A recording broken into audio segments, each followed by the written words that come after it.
I thought I'd have a map just as back of Afghanistan, just to remind you we're talking about Afghanistan and military, so anybody needs reminding. And all right, well, you know, the decade of the 1970s was a key turning point in the history of the United States foreign relations, when U.S. foreign policy turned in a sharply more militaristic direction, with much greater military spending, a greater willingness to use military force, including possibly nuclear weapons, and greatly augmented tensions between the superpowers.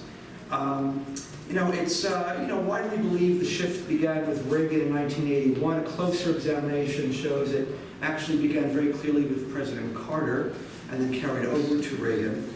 The purpose of this talk will be to examine the causes of the shift and the role of the Soviet invasion of Afghanistan in influencing the shift. At a factual level, President Carter, before we go into the analysis, just the facts here, President Carter justified the policy shift as a response to the December 1979 Soviet invasion, which he characterized as possibly, quote, the most serious threat to peace in the world since World War II. And there was an overwhelming consensus among almost everybody in the United States that this was a sensational threat to the security of the U.S. and its allies, and represented a planned Soviet thrust to use Afghanistan as a staging area for a future attack on the Persian Gulf, to seize control of the oil supplies and threaten the security of the Western states. Associated with this was a corollary assumption that Afghanistan was one of the most strategically important places in the world, and it was for that reason that the Soviets moved into Afghanistan. And this largely was the justification for a series of changes, which included the Carter Doctrine, which threatened the Soviets with nuclear war should they in fact move towards the Gulf. It also led to a generalized buildup for the first time of U.S. forces in the Persian Gulf region, which hadn't existed before, which paved the way to what is now the U.S. Central Command, the premier regional command of the U.S. military. Right, all of that began at the very end of the Carter administration. And the justification overwhelmingly, there were a number of justifications, but the overwhelming justification was the sensational threat posed by the Soviet invasion of Afghanistan. What I'm seeking to do in this talk is to reevaluate the above claims about the Afghan invasion and its significance based on declassified documents, which include both U.S. documents, including, by the way, documents captured by the Iranians during the hostage crisis of the Iranian Revolution, as well as declassified Soviet documents that have been made available after the end of the Cold War. I think that to just get to the conclusion in advance, I'm going to basically argue at length that the documentary evidence shows conclusively that the claims about Afghanistan amount to a historical myth, all right, and that the significance of the Soviet invasion of Afghanistan was to provide a pretext for an upsurge in militaristic activity that had been decided well in advance of the Soviet invasion, and used the Soviet invasion to persuade public opinion to back these changes in foreign policy. All right? Now, in the first place, I do want to go into a brief discussion of the prehistory here. Afghanistan had played very little role in the early Cold War, and early U.S. documents from the late 40s and into the 50s portray it as strategically of no significance whatsoever, portraying it as an extraordinarily backward country lacking infrastructure and very far from the Persian Gulf. And that the Soviets might possibly be interested in it for defensive purposes because it's on their borders, but beyond that it's of no strategic significance and certainly of no interest to the United States. A 1950 study, and this is just one study, there are many, by the Joint Chiefs of Staff, 1950, quote, Afghanistan is of little or no strategic value to the United States. That's perfectly straightforward. In 1954, there was something of an upsurge of interest in Afghanistan. It was that year that the Soviets, for the first time, began to provide large-scale economic aid to Afghanistan, moving in with a very large economic aid program to the country, including training and infrastructure programs. Shortly after, they began to deliver military equipment to the Afghan government, then under a monarchy. The U.S. response to this, and the documentary record, was to say that this was a defensive response to American arming of Pakistan. That American armed Pakistan, the Soviets were responding to it by arming Afghanistan. And once again, the U.S. documents emphasized that this was of no strategic importance to the United States. And in 1957, there was a National Intelligence Estimate, an interagency document, which posed the hypothetical of what would we do if the Soviets were to invade Afghanistan. And the short answer was essentially nothing, because Afghanistan is strategically worthless. And this was emphasized. And further, there's no evidence the Soviets want to invade Afghanistan. Throughout into the 1960s, the documentary record suggests that American officials were perfectly happy with the Soviet aid to Afghanistan, which they claimed, posed no threat to the independence of Afghanistan. That the Soviets seem to have been interested primarily in a stable, neutral Afghanistan due to its proximity on their borders. The interest in making Afghan socialist or communist simply wasn't there because in the Soviet view, Afghanistan was simply too backward and Islamic. Again, this is the Soviet language here I'm echoing, to justify a transition to communism.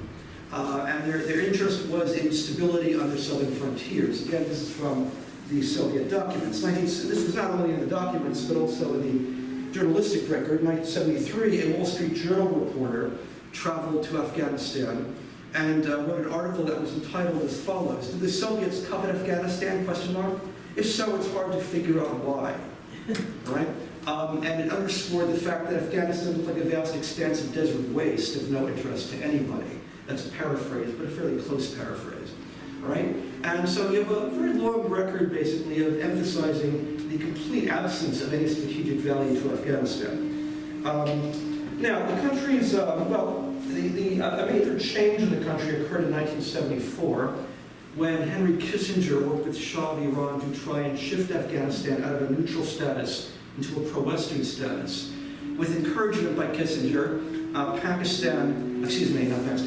Iran, under the Shah, with vast resources from its oil exports, proposed to the Afghan government that they should shift away from the Soviet Union, and in exchange they would get a much larger amount of aid from Iran than they were getting from the Soviets.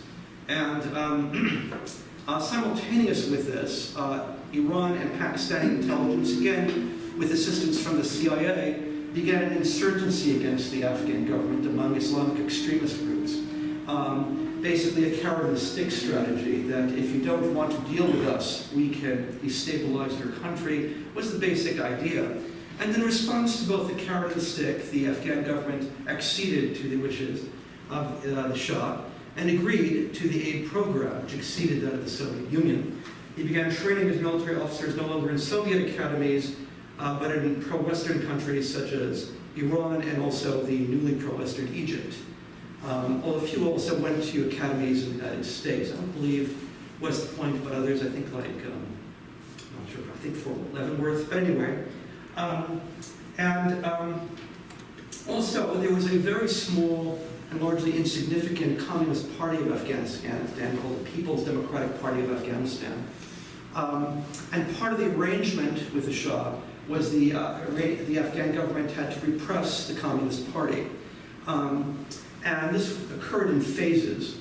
And in 1978, the crisis in Afghanistan reached a high point when the Afghan government, well, I should say, it's not clear the Afghan government did this, but a top communist official was assassinated and the leadership was all arrested and put in prison, possibly as a prelude to execution. And this seemed to have been at the behest of a newly installed pro-Iranian interior minister who wanted to do a full shift and make Afghanistan pro-Western. In terms of motive, by the way, I think the motive was largely that the United States could see an impending withdrawal and defeat from Vietnam, actually withdrawn from Vietnam in early '73. The defeat occurred in '75, and I think Kissinger was concerned that there would be a perception of U.S. weakness and a need to show American strength through intervening in other countries. There was nothing special about Afghanistan except it was available. It was simultaneously another intervention as well to destabilize Angola for essentially similar purposes, to demonstrate American power, that the United States was not a paper tiger. And this had consequences for both countries, but I'll point out in Afghanistan, it led to a generalized destabilization of the country, where the leadership of the PDPA was able to slip messages out to pro-PDPA military officers, and in particular a very influential Air Force colonel, who initiated a coup. And after 3 days of street fighting, the PDPA was placed in power, and they became the government of Afghanistan without any preparation whatsoever. Now, the question is, what was the Soviet role? At the time, it was assumed the Soviets had orchestrated the whole thing, at least the public record. Public statements in the press and the US government claimed the Soviets orchestrated the whole thing. Evidence that has come out of the Soviet Union since the end of the Cold War suggests, on the contrary, the Soviet embassy did not get involved in the coup. They were highly suspicious of the PDPA, whom they did not trust, and did not consider its leadership mature or sufficiently stable to merit trust. And as a result, the Soviets simply remained neutral in the coup. And in fact, the Soviet press for several weeks was temporizing, and they seemed to have a lack of certainty as to how to present the coup, giving it little coverage, and mostly very neutral coverage. After several weeks, however, the Soviets did eventually acknowledge this as a friendly coup, as a progressive coup, I suppose. I don't know how exactly. I use the word revolution, which in the Soviet parlance would have been a positive term, whereas previously they used the word coup. The bottom line is that at first they didn't know how to respond to the coup, suggesting no, they were not involved in it. And all the evidence suggests they did not orchestrate the coup. It occurred fortuitously. In any case, the new PDPA government was indeed led by figures who were not particularly stable or prepared for power. And there were also significant factional disputes within the party that impeded effective governance. The result was a civil war. They implemented rapid changes in the society. I won't have time to go into those. Some of them, in principle, could have actually been very positive. They included land reform, equality of the sexes. There seemed to have been a very authentic commitment by the PDPA to equality of the sexes and land reform, but it was done in a very heavy-handed fashion that largely alienated the population, producing an Islamic uprising, which produced a civil war in a number of months, and the country was mired in a civil war. Within a few months, there were 6 different groups that were fighting the Afghan communist government, collectively known simply as the Mujahideen. All right, and they ranged from there were varying degrees of Islamists. Some of them more pure in their Islamism than others. Several of them were of the groups that were backed by the United States, Pakistan, and Iran during the 73-74 uprisings that they sponsored to try and intimidate the Afghan government. In any case, the Soviet Union began to give military aid to the Afghan army in fighting the Mujahideen, which included training, equipment, and about 600 advisors, right?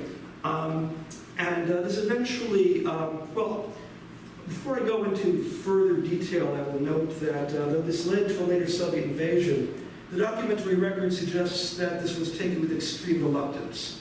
I'll go into the Soviet record in more detail momentarily. I'd like to pause, however, and now go back to the United States, since this is a focus to some extent on how the Afghan war affected the United States. By the way, am I going too quickly, or are you able to follow me? All right. Good. Okay. I never know. I'm from the New York area. No, I can't speak very fast there. Anyway, at least perfect.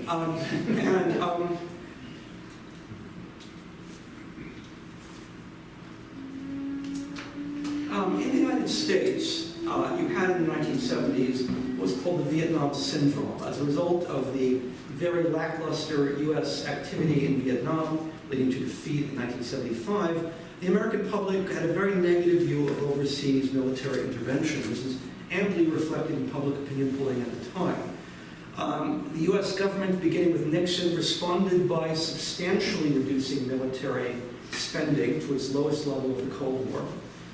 engaging in no major new military interventions during the early and mid-70s, again, reflecting public unwillingness to countenance such interventions. They did covert interventions, but in terms of regular military interventions, there was a hold placed on those.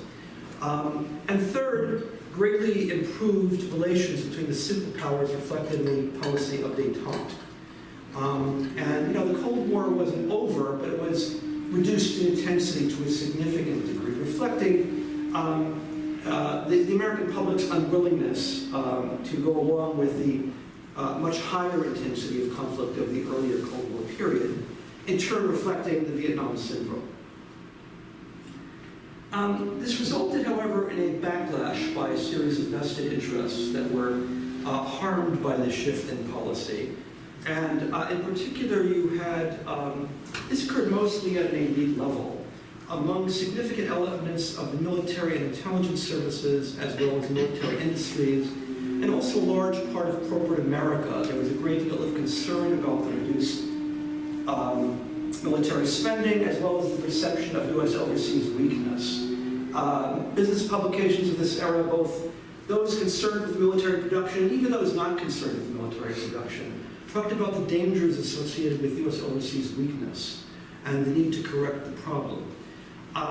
From the Senate, there was also a backlash led, well, in both parties, led by a conservative Democrat from Washington, Senator Henry Jackson, or Scoop Jackson, as he was widely known, and a whole series of aides associated with him were generally very high, had very high ability, later known as the neoconservatives.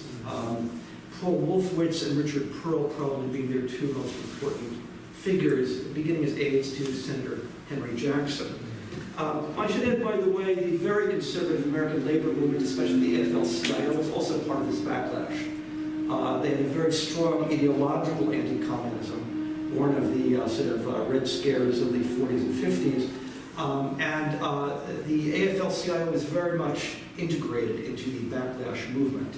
The movement itself coalesced into an organization called the Committee on the Present Danger, an umbrella group heavily funded by, lavishly funded, I should say, by industry, both military producing industries and non-military producing industries, led by a very conservative Yale law professor named Eugene Rostow, very much integrated into the neoconservative ideological movement, and very good at fundraising from a wide range of sources. And this sort of crystallized the backlash movement and lobbied not just government, but more importantly, public opinion on the need for a much more militaristic U.S. foreign policy and to correct what they believed to be an unreasonable U.S. weakness overseas.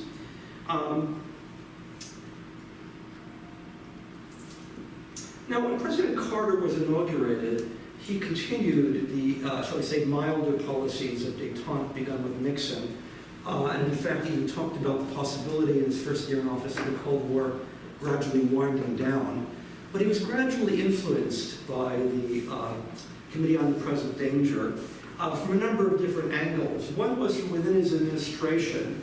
His national security advisor, Zbigniew Brzezinski, was very much a kind of anti-communist ideologue, shall we say. He had been born in Poland and had a very instinctive distrust of communism based upon his own personal experiences. And was very committed to the idea of changing U.S. policy in line with the CPD objectives. More generally, one might say the CPD began to change that sprawling entity known as the Foreign Policy Establishment, that integrated network of think tanks, military officers, retired diplomats, conservative academics, and a network of industries and banking interests and lobby groups associated with them, that more recently I think has been referred to by its internal membership as the blob, and its ability to, has a remarkable ability to, through just its sense of, its perception of gravitas, to influence the government, including presidents. And Carter had no foreign policy experience to speak of as governor of Georgia, so he was very much influenced by the CPD as it exercised self-influence upon, forgive the phrase, the blah. All right, and within the administration, Brzezinski acted as kind of an in-house advocate for this position.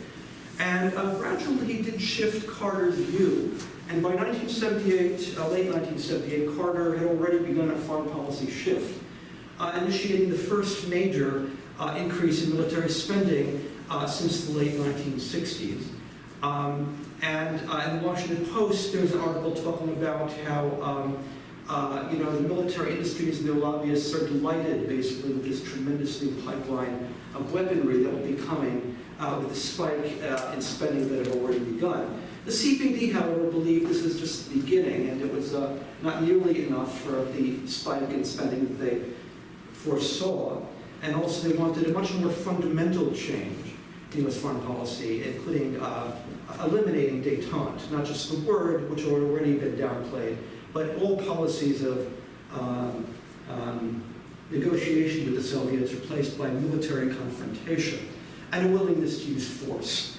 And I went through the private papers of Eugene Rostow, and they're at Stanford University at the Hoover Institution, and they're really quite fascinating to read.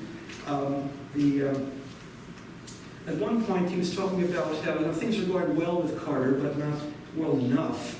And we really need to do something to sort of convince public opinion. The problem with public opinion takes a very negative view of military spending. The public had not yet been persuaded, and that's a constraint on what the ability of the government is able to do and what the CPD is able to accomplish. And he said he was talking, and this is just paraphrasing him, he was talking to his wife, who was a professional psychiatrist, about this problem. And she was suggesting ways, from a psychological standpoint, he might influence the public. And she said, this is I'm quoting Rostow now, paraphrasing his wife, so far as the nightmare of war is concerned, it takes a Pearl Harbor to wake us up, right? With the implication that what we needed was some sensational Pearl Harbor-like incident that would dramatically persuade the public of the vital importance of shifting policy due to dire threats to the national security. Afghanistan provided Pearl Harbor, right? In any case,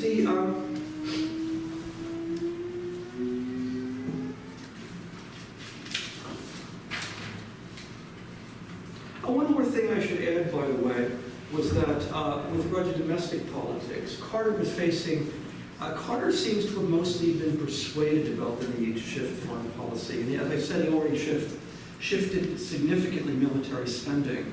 But again, he faced a problem of public opinion, which again, public opinion polls showed overwhelmingly did not favor high levels of military spending. The U.S. was moving into a position of austerity and reduced living standards. And the public was viewed the austerity very negatively, and was beginning to view the Carter presidency very negatively as the orchestrator of these austerity policies. And the issue of military spending didn't fit in well to this equation, because after all, this was a guns versus butter issue. And if people already were facing austerity, they wanted to spend more on butter and spend less on guns. Hence, the idea of a further spike in military spending faced significant constraint, all the more so because Carter was clearly going to have not only a tough time getting reelected in terms of the Republican Party, but within the Democratic Party. Senator Edward Kennedy announced in 1979 he would challenge Carter for the Democratic nomination. Carter faced the possibility of being the first incumbent president of the 20th century to fail to achieve the nomination of his own party. He did not want to have that go down history that way. Senator Kennedy proposed not only reversing the austerity policies at home, but also he was critical of the increase in military spending and the general shift towards the Cold War. He was nevertheless going to be a very formidable challenger to Carter. Carter was facing serious problems, as was the CPD.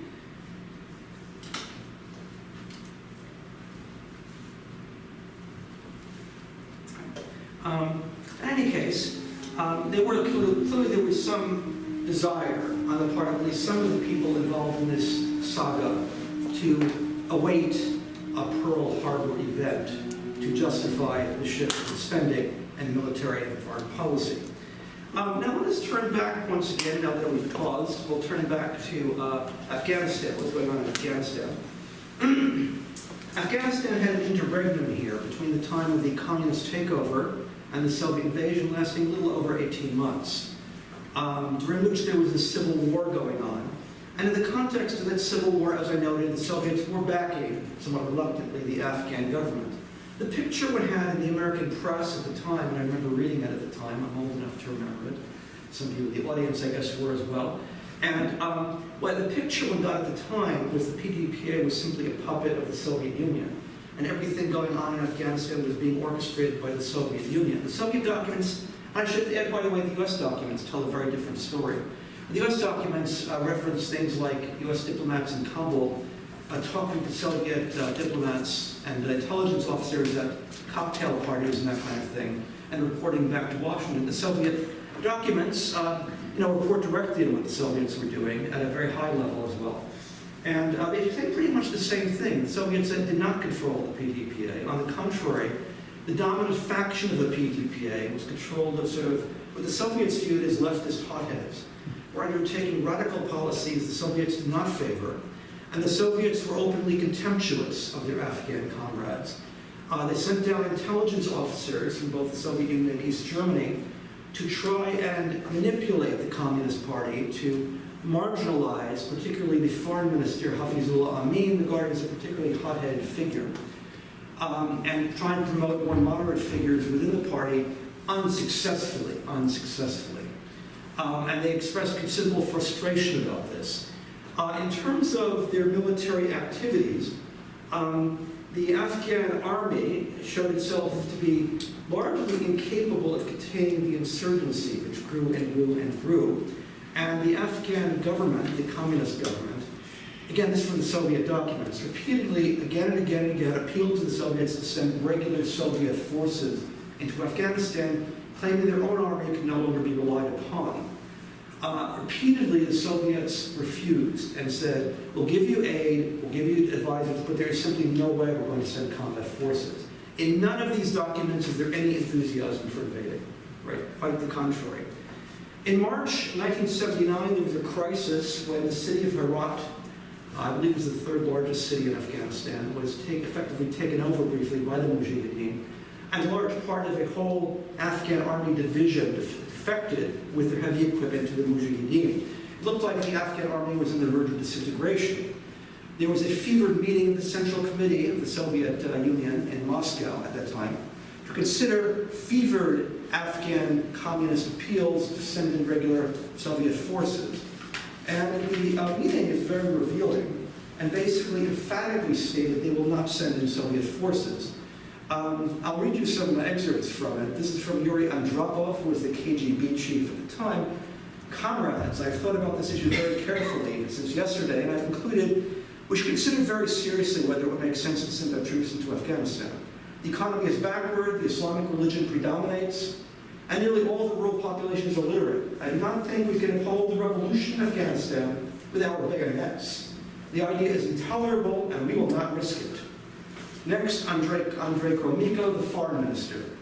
I fully support Comrade Andropov's view that we should exclude the dispatch of our troops to Afghanistan. The Afghan army is unreliable, and our army would become an aggressor. With whom would it fight? With the Afghan people. Our army would have to shoot them. To be blunt, the Afghan communist leaders have made many mistakes, and they have not got the support of their own people. Anyway, this is fairly unambiguous and clear, and the Soviets did not send troops at this time. Fortunately for them, however, the Afghan army was able to quell the rebellion temporarily, although the future looked very poor from their standpoint. All right?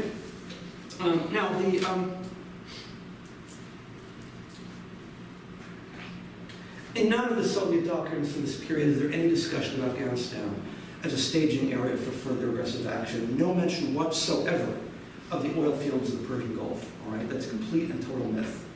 All right, by the way, there's another myth as well, which is the Soviet documents that have emerged since the end of the Cold War show a relentlessly aggressive Soviet Union. In fact, they show the opposite.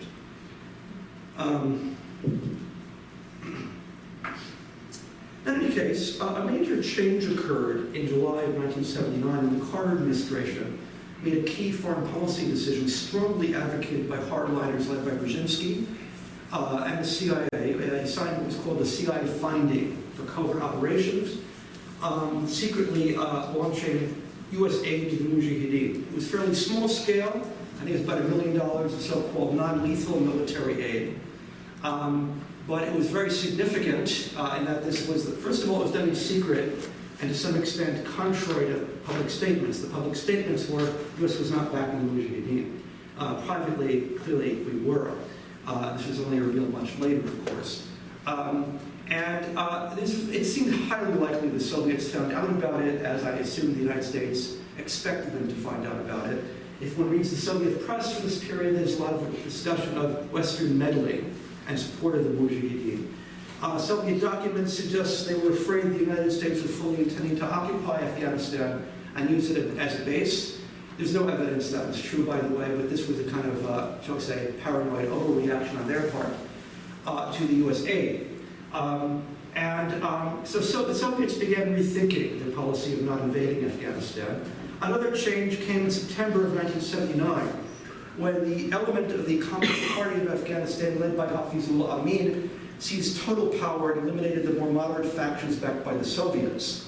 Then, for good measure, Amin began meeting behind the backs of the Soviets with the American embassy and began proposing the possibility that the Soviets might reconsider their alliance with the Soviet Union. Not surprisingly, this got back to the Soviets, especially after we announced this in an interview with the Los Angeles Times. Not a very subtle way to express himself, I suppose. If he expected the Soviets to read the US press, I think he was mistaken. Anyway, it seems at this point is when the Soviets decided, despite the reservations, they would invade. They did. On December 24th, Christmas Eve, 1979, they spent in a special commando unit, which assassinated Amin. That was the very first thing they did. They installed somebody who clearly was a puppet named Babar Kamal, who signed a document inviting the Soviets to send in essentially 100,000 troops, which they shortly did. And they occupied the country for 9 years. All right? The Afghan crisis was fully upon us. Now, this was presented in public as, a sensational confirmation of the CPD worldview, that the Soviets are unrelentingly aggressive, and they invaded the most important, strategically important country in the region, one of the most strategic in the world, vitally important for Western security, clearly with the intention of moving on to the Persian Gulf. George F. Kennan, for what it's worth, actually wrote an article in the New York Times saying he was mystified by this, since if you look at the map, Afghanistan is nowhere near the Persian Gulf. And when he was in the State Department, they always regarded Afghanistan as strategically worthless, and he doesn't understand why people are making such a fuss over it. But he wasn't taken very seriously at that point in time.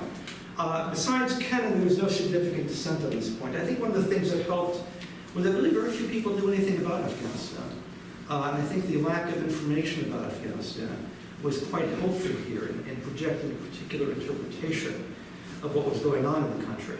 In any case, the Carter administration immediately declared an end to détente, announced the Carter Doctrine threatening nuclear war with the Soviet Union, announced a very substantial increase in military spending to be sustained over time, and began projecting U.S. force with what was called the Rapid Deployment Force, the first major basing of U.S. forces in the Persian Gulf region, which evolved into the Central Command. And all of this basically justified by the Soviet invasion of Afghanistan. All right? You might say it was the full implementation of the CPD view. The public eventually was able to get behind this idea, given the perception of an overwhelming threat to American security. And based upon this new state of affairs, Senator Kennedy's bid for the presidency was no longer credible. He was defeated, and Carter, of course, went on to run for the presidency to be defeated in turn by Ronald Reagan. Reagan, of course, continued and intensified the basic policies here. The small-scale Carter intervention in Afghanistan evolved into the largest single operation by the Central Intelligence Agency of the entire Cold War, with massive amounts of weapons delivered to the Mujahideen. The United States underwent from 1980 to 1983 the largest peacetime buildup of military force in U.S. history. It's important to note, however, the continuity between Carter and Reagan. The aid did not begin with Reagan, it began with Carter. The massive increase in military spending did not begin with Reagan, it began with Carter and continued into Reagan. This was very much a bipartisan shift in policy. When one speaks of the shift to the right in foreign policy, we do not think of it as a Reagan shift to the right, but a Carter-Reagan shift to the right, because that more accurately describes what it was. I should add, by the way, I'm writing a book on the larger issue of America's shift to the right, on domestic policy as well. The shift to the right very clearly began under Carter and then continued under Reagan. In any case, the long-term implications of this. Oh, I should add, by the way, at the time, there's a question of motive, and the question is, what was Carter's motive in giving aid to the Mujahideen? Was this a deliberate provocation, or was this an accidental provocation? I think the evidence suggests more likely it was a deliberate provocation, and that is based upon an interview given by Zbigniew Brzezinski with a French magazine in 1998, Nouvel Observateur. I've translated it. It originally appeared in French. I translated it, and I'll read you parts of it. This is the French journalist. Question: the former director of the CIA, Robert Gates, this is 1998, stated in his memoirs, the American intelligence services began to aid the Mujahideen in Afghanistan 6 months before the Soviet invasion. In this period, you were National Security Advisor to President Carter. You therefore played a key role in this affair. Is this correct? Brzezinski: yes. According to the official version of history, CIA aid to the Mujahideen began in 1980, that is to say, after the Soviet army invaded Afghanistan on December 24th, 1979. But the reality, closely guarded until now, is completely otherwise. Indeed, it was July 3rd, 1979, that President Carter signed the first directive for secret aid to the opponents of the pro-Soviet regime in Kabul. And that very day, I wrote a note to the president, which I explained to him, this is where you get into motive, that in my opinion, this aid was going to induce a Soviet military invasion. So in other words, Carter was told, according to Brzezinski, that if we take this action, it will probably cause a Soviet invasion. And Carter nevertheless took the action. Question: despite the risk, you were an advocate of covert action, but perhaps you yourself desired the Soviet entry into the war and looked for a way to provoke it? Brzezinski: well, it wasn't quite like that.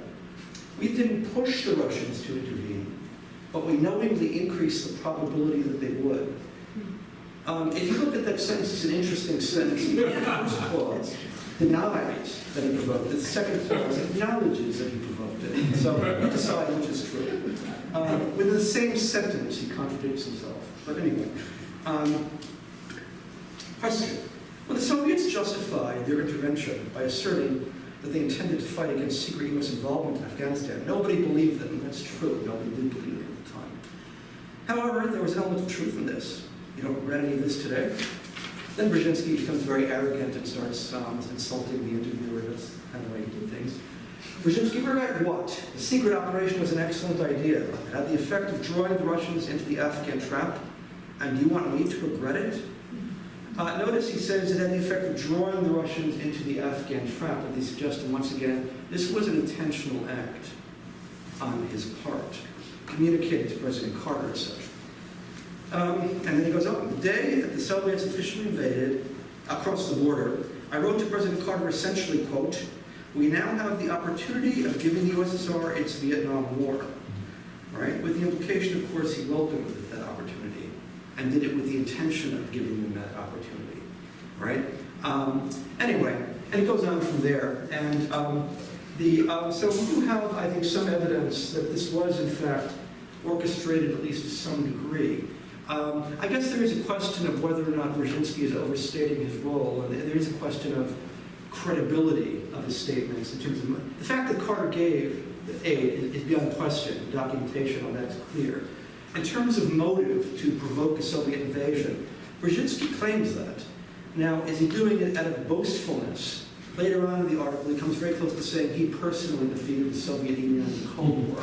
Not a modest thing to say, but he was not a very modest type of person. All the same, and so you might say there is some ambiguity in terms of the evidentiary record, but I would say there is at least, the evidence tilts in favor of the interpretation that this was done intentionally with the purpose of provoking the Soviets into invading. Certainly, it contributed to the invasion. I think that's, the record on that is quite clear. I should add, by the way, that some of the interest associated with the CPD and the push for war did express a measure of satisfaction.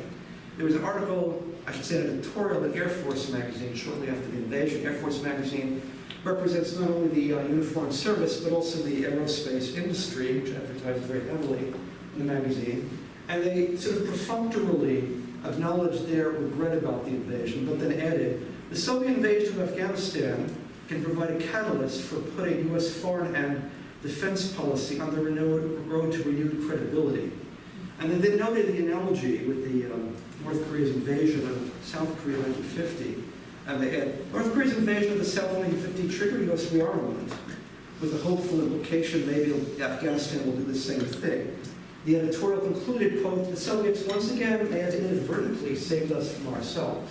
Right? In other words, given us the political opportunity to dramatically increase military spending by persuading the public of the necessity.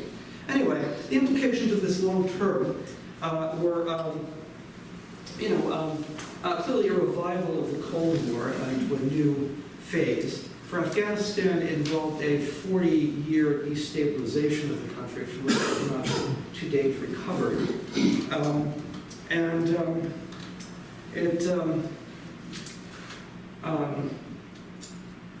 It had a very pronounced effect, basically, on the final phase of the Cold War. And the effects are very much still with us today, whether for better or worse. Thank you very much.